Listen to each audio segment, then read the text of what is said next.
Hello, my crafty friends. Thank you for joining me today. I am going to show you how to make this cute little fold over the top gift box. You can see that it has this cute little bow. And look at that. Isn't that cute? Now this paper is actually retired. We had that last year in our mini catalog 2022. But when I make an item for the first time, I don't like to use current paper just because, if I mess it up, I won't be quite as sad. So I made the first one. It actually turned out really cute. And of course I will use it. I don't care that it's retired, but it's really pretty. But I'm going to show you today how to make it using some current paper that is in our mini catalog.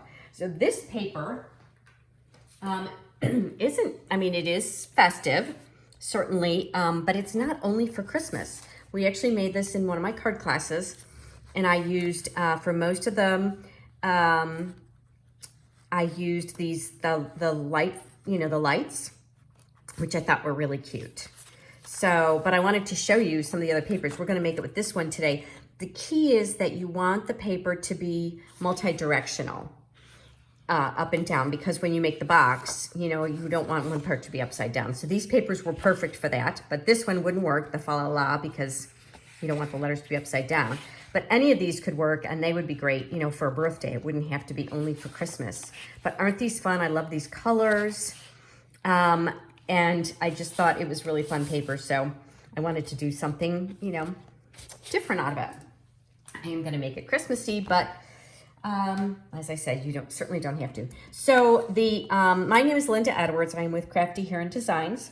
I'm an independent Stampin' Up demonstrator, and I love to inspire you to create something beautiful in your life and just to have some fun doing it. So that's why I do these videos. So I'm starting out with a piece of paper that is 4 inches by 11 inches. And one of the things I love about this is you can get 3 of them out of a sheet of designer series paper. I always try to kind of maximize my paper, so the 4-inch wide works really well. And it gives you a box, which is about 2 inches by 4 inches. So if you purchase the card class kit, your paper will be scored already for you. But since there are others that maybe are just watching the video, I'm going to bring in my scoring board, and I'm going to show you how to score it. So you can certainly use your Stampin' trimmer. It doesn't have to be the scoring board, but that's what I've got here, so I'm gonna use that. So on the long side, I'm scoring it at 1 inch. Yeah, you can see that. And you don't want to press too hard because you don't want to tear the paper, but you want to give it a good firm press. So 1 inch and 3 inches, and then you turn the paper, and then you score on the short side at 4 inches, 5 inches, 9 inches, and 10 inches. There you go. That's it. So now, and I will show you my little secret. I always make a template for my classes. This is the template, and this is what I gave them in their kits so that they would know, okay, how to cut it. So let's go ahead and get started. So this, so go ahead and, if you're just getting your piece, go ahead and fold on all the score lines so that you can see them a little bit better. And I'm going to I want the trees on the outside. Whichever way you want them to go, that's the way you're gonna fold it. And then you'll see that the top here, this is the top. This is where we're gonna have to cut. You want it to look like this. So bring in my scissors, and the first thing I'm gonna do is cut off these 2 tabs. And sometimes it's easier to see it on one side of the paper than the other. Let's see. Yeah, that might be a little bit easier to see. I'm just cutting along those fold lines all the way down to there. Okay, that's easy enough. Throw those away. And then you've got the other middle fold lines here, and I'm gonna cut, you can see this, right? Now I'm gonna turn it, I'm gonna cut here, and you can see how these are a little bit angled. So I'm just gonna go straight, that's hard to see with the navy, with the blue, straight there, and then a little bit in a little bit of a V. So straight, and then the tab end, I'm gonna cut a little bit on an angle, and it just will help it to lie nicely. Nice crisp corners, so straight, and then a little bit on an angle. There we go. All right, and now I have a little trick for you, but you're wondering, how did I get that top there? So I'm using the Very Best Trio Punch. You can see that it has this little notch here, and then it has these little corners. Now there's a little bit of a trick to this. Actually, let me bring in this. I made myself a little cheat sheet, because this punch, depending on how wide your paper is, you can get all different kinds of tags from it. Isn't that cool? But I would never have remembered. So I kind of was looking at this, of which ones do I want, right? So you can see you can either get the rounded end or this curved end, and either one is fine. I opted for that curved end, but maybe we'll do the other one this time. I don't know. Yeah, I kind of like the rounded rather than the flat, but either one is fine, whichever one you want. I have actually, for those of you who bought the kit, I've already cut these for you. But if you are doing this on your own, you can use either side of the trio punch. But what I want to share with you is I'm going to use this corner, and it's got these little guides on each side. You slip that in all the way, make sure that it's way in the corner, and then you just punch it out. And then if you want the same image on this side, you have to turn it over. See what I did here? This one, I pushed in, punched, and then to get the other side, turn it over and punch it again. That way, they're both on each side. So that's one of the tricks for that punch. And then the other is, I've got this little notch here. That's what I'm gonna use. I'm gonna go ahead and press that like that. And then I'll show you how I did the other hole after we assemble it a little bit. Okay, so now basically everything is ready, and we're gonna just assemble our cards. So the other thing I like to do on my template, and this is a great idea to do for yourself, even if you're not teaching classes. If you think, oh, I wanna be able to remember that, make yourself a little template out of cardstock or something that's maybe that's retired, or maybe doesn't have to be your favorite color, right? So what this does is it shows me where I'm going to put my tear and tape. So this is actually the inside, okay? So I wrote on the inside all my measurements, and then I turn it over, and you're going to put the tear and tape or your adhesive, whatever adhesive you're using, is going to go on the outside. So I'm going to go ahead and use some tear and tape, and I'm going to put one here. You know what? I know it's supposed to tear, but I have a hard time with it getting it to tear. So I'm going to snip it, and I'm going to do that side. And you could certainly use liquid glue or whatever, another favorite adhesive. You just want to make sure you use something that is really strong, so that the box doesn't fall apart on you. So I feel like tear and tape is a really good option. So thank you for joining me today. As I do this, I will tell you that I do classes in my home in the Greensboro, Georgia area. Would love to have you visit if you're here, or if you live close by. I do classes once or twice a month. And then I also have created home card classes. So they're available pretty much for any of my classes, but I also have some that I do that are just exclusively created home classes. So, if you can't get out, or you just don't have time, can't make an in-person class, maybe you just don't have classes close, anybody doing classes close to you, I would love for you to check out my website and follow me on Facebook, and to find out more about those classes. I have a newsletter where I share all of the information on those classes, and would love to have you subscribe to my newsletter. You can do it. You can find the information on my YouTube channel and on my Facebook page, or wherever you're watching this. So as you can see, what I'm doing is I'm kind of burnishing this so that I get a really good, so it really holds well. This one, you can see I didn't really do a very good job there, so let's cut that a little bit more. Okay, there we go. So now, this is the front. What I'm gonna do is take these inside tabs off, and I am going to go ahead and close that up. I usually use my nails and I don't have too much trouble, but some people I know need to use like the take your pick tool or something else. Use whatever works for you. If you've got artificial nails, prettier than mine certainly, but I cannot function with them because, you know, well, I was a physical therapist actually in my first career. So I could never have long nails because, you know, patients don't really take it well when you gouge their skin with your nails. So I just never really had long nails. And so I use my nails to do all kinds of things you're really not supposed to do with them. But it works great for crafting, for paper crafting, I'll tell you. But I'm used to keeping them really short for that reason. And I also, so yeah, my first career I was a physical therapist, and then my next career, I was a landscape designer. So digging in the dirt was something that also doesn't do well with long fingernails. Okay, so as you saw, I took the sides off of there, off the tear and tape. And now what I'm gonna do is I'm gonna bring this piece up. I actually wanna do it this way because I wanna make sure that I get it. Let me see how I'm doing that.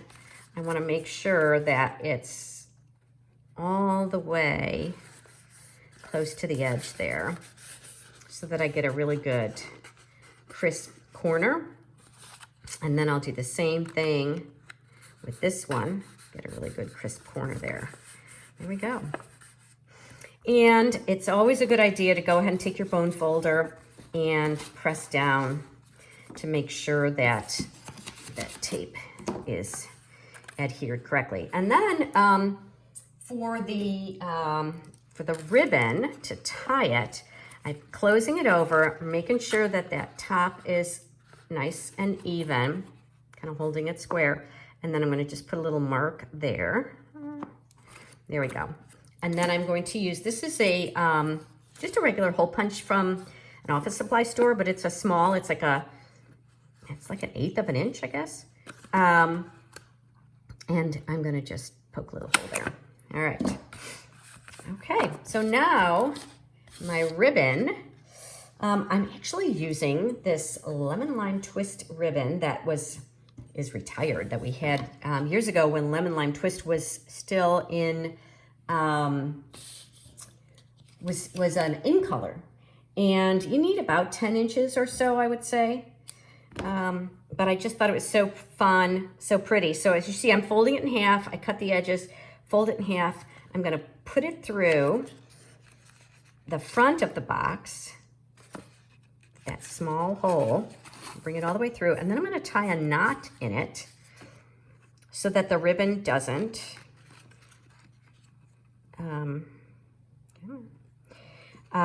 so the ribbon doesn't pull through, just a single knot. This ribbon, I love this ribbon, it's a little slippery. But you know, you can use whatever you've got in your stash. I mean, whatever color coordinates with your paper. There we go. Yeah. All right, and then you just basically pull this through and tie a bow. But I want to decorate the front. So let me show you what I'm going to do to decorate the front. I have a piece of scrap white here, and I'm going to use a All Is Merry and Bright. This stamp is from the Brightest Glow Stamp set. And I'm gonna go ahead and use Shaded Spruce, one of the colors in the bag, in the paper, I should say. There we go. And I am going to use a die to cut that out. And this is actually, this die is missing. Where's my die? Got my die cut machine. Oh my gosh, isn't it?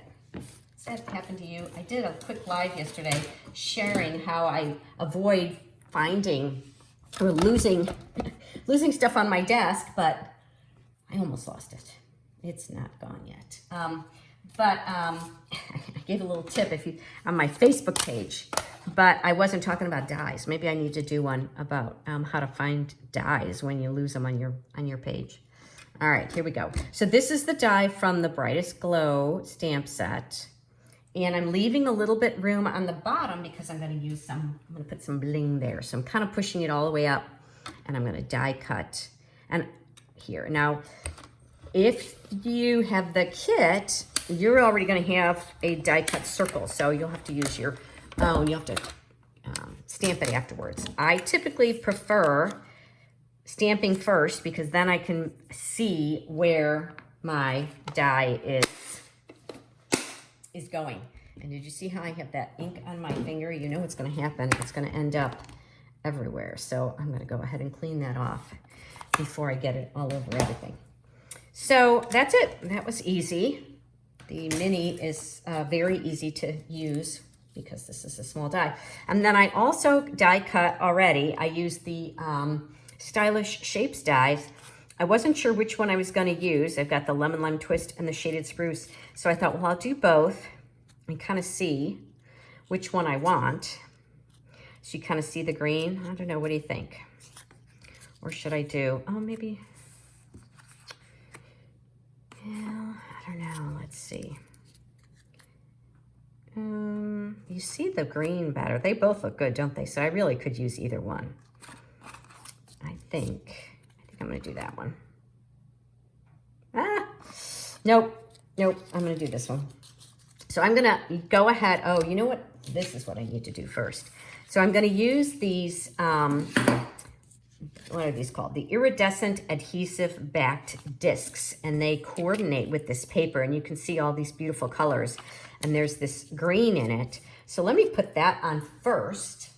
And then I can tell which is going to look better, because this is more the Lemon Lime Twist, and I'm going to just do right in the middle here, just going to add 3 of these little gems. I thought they were so cute. And this little box, you know,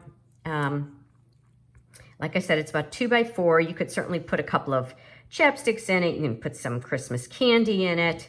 You could wrap up, you know, if you had some jewelry or something you were giving to somebody, that would be really cute. Yeah, there you go. I like the dark with those.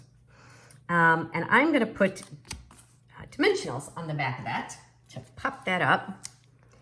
Just 3 little dimensionals. Give it a little distance and dimension, of course, hence the name.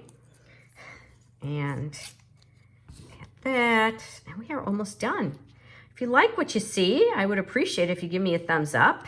If you follow me, you can be notified of future videos that I do.